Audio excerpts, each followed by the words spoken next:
This week we're discussing adaptation. Environmental changes require adaptation, and either an organism adapts to the new conditions and they migrate to an area with more favorable environment, or they become extinct. Pepper and salt moth was around before the Industrial Revolution, and it was camouflaged by white lichen. Lichen is very sensitive to pollution, so after the Industrial Revolution began, the lichen disappeared and the pepper and salt moth had to change color. Evolution has two processes. There's microevolution, genes mutate, individuals are selected, populations evolve. And then there's macroevolution, where there's long-term, large-scale evolutionary changes. New species are formed and other species are lost. And of course, the examples here include the origin of humans and the extinction of the dinosaurs.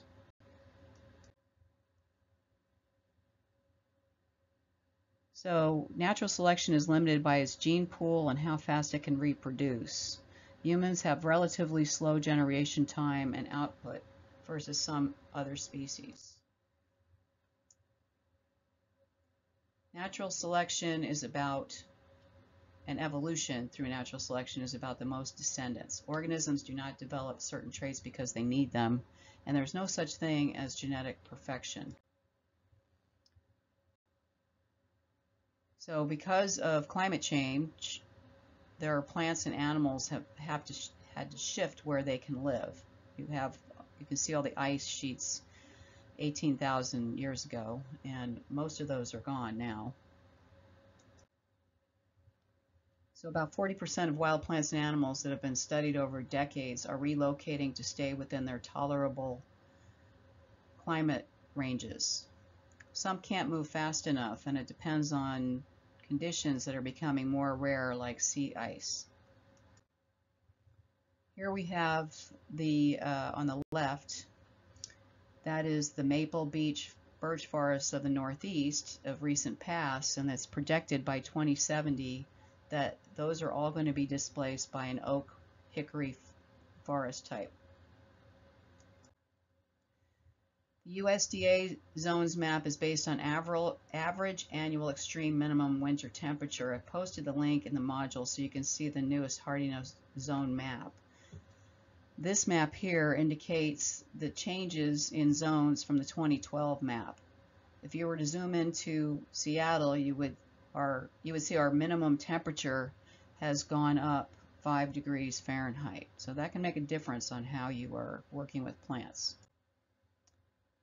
So generalist species tolerate a wide range of conditions, while specialist species can only tolerate a narrow range of conditions. If the environment is constant, specialists have few competitors. But when environmental conditions change rapidly, generalists have the advantage. So Amelanchier alnifolia, one of our local native plants, is a specialist, and it's very sensitive to competition. So this is where, when invasive species come in, it can knock out this species. So invasive species, and I've got a picture here of Lithorum salicaria, purple loosestrife. It is a champion of invasive species. It has all of these great traits of an invasive species. They tolerate a variety of habitat conditions. They grow and reproduce rapidly. They compete aggressively for resources such as food, water, and habitat. They lack natural enemies or predators in the new ecosystem. They've got a low susceptibility to disease, and they can adapt to different environments. So they certainly, in the case of Lithorum salicaria, one purple loosestrife plant can produce 2.7 million seeds per year with a 60 to 70% survival.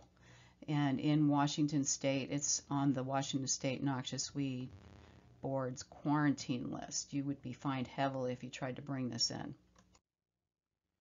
And here it is. Here's the distribution. On the right, it's in our state.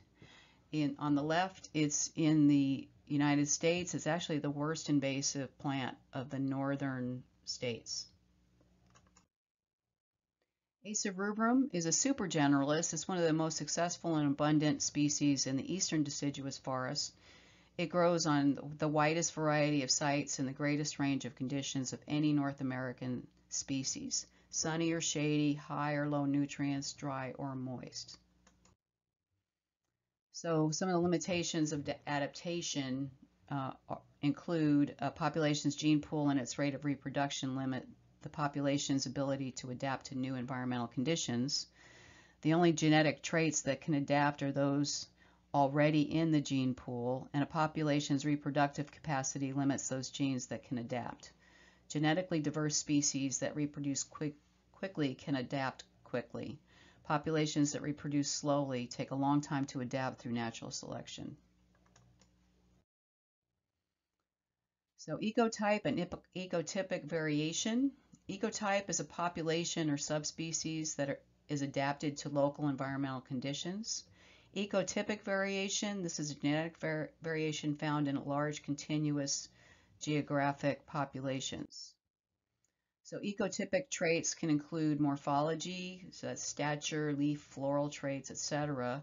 Here we have geranium sanguineum in a common garden, and you can see on the left, this is what the foliage would look like if it's in a dry, open space. You know, it's trying to conserve resources, right? So as you move towards the right, in the moist, shaded spots, the leaves are much bigger, much more surface area. So plants occupy the most suitable habitats within their range, those with environmental features and competitive dynamics for which they are best adapted.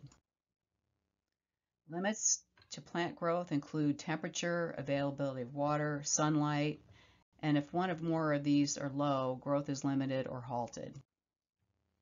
Resources include above and below ground resources. Above ground would be light, carbon dioxide, pollinators, dispersers. Below ground would be water, oxygen, nutrients, mycorrhizae, and space. And I did post a document on mycorrhizae on your module. So bush is a pretty successful plant. It's got an extensive rooting system. It can survive temperature fluctuations of almost 70 degrees from day to night. It photosynthesizes in the mornings, always facing southeast, sheds some leaves in extreme drought, and flowers opportunistically.